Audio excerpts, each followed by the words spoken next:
મોદી 3.0ની આજે પહેલી વર્ષગાંઠ 2024માં આજના દિવસે સતત ત્રીજી વખત પ્રધાનમંત્રી નરેન્દ્ર મોદીએ પીએમ તરીકે લીધા હતા શપથ. પ્રધાનમંત્રી તરીકે પીએમ મોદીએ 11 વર્ષ કર્યા પૂર્ણ.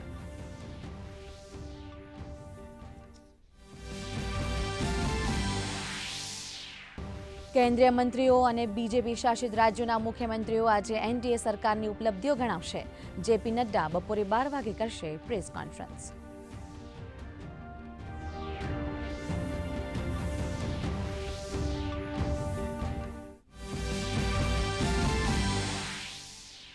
રાજધાની દિલ્હી સહિત ઉત્તર પશ્ચિમ ભારતમાં ભીષણ ગરમી.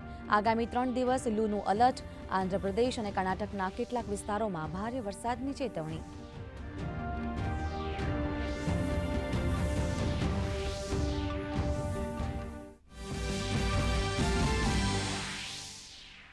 આજે રાજ્યમાં હળવા વરસાદની આગાહી. દક્ષિણ ગુજરાત અને સૌરાષ્ટ્રમાં પડી શકે છે હળવો વરસાદ.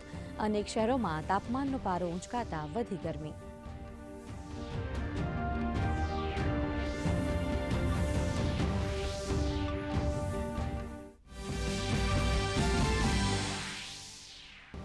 ગ્રામ પંચાયત ચૂંટણી માટે ઉમેદવારી ફોર્મ ભરવાનો આજે અંતિમ દિવસ. 10મી જૂને ઉમેદવારી પત્રોની ચકાસણી થશે.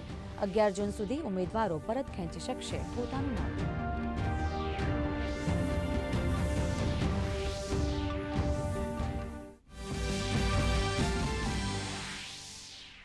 આજથી નવા શૈક્ષણિક સત્રની શરૂઆત. આજથી રાબેતા મુજબ શાળાઓ શરૂ.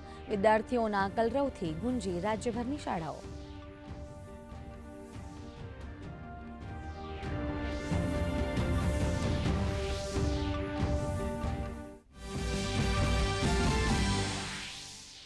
રાજ્યમાં કોવિડ-19ના નવા 185 કેસ નોંધાયા. કોરોનાના કુલ 980 એક્ટિવ કેસ. 32 દર્દીઓ હોસ્પિટલમાં સારવાર હેઠળ. તમામની તબિયત હાલ સ્થિર, તો 948 દર્દીઓ હોમ આઇસોલેશનમાં.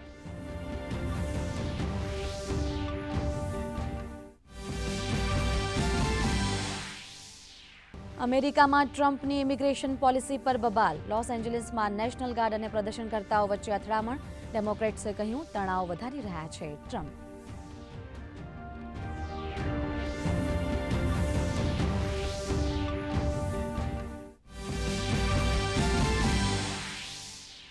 અને સતત બીજા વર્ષે સ્પેનના ટેનિસ ખેલાડી કાર્લોસ અલ્કરાઝે જીત્યો ફ્રેન્ચ ઓપનનો ખિતાબ. ઐતિહાસિક ફાઇનલમાં વર્લ્ડના બીજા નંબરના જેનિક સિનરને આપી માત.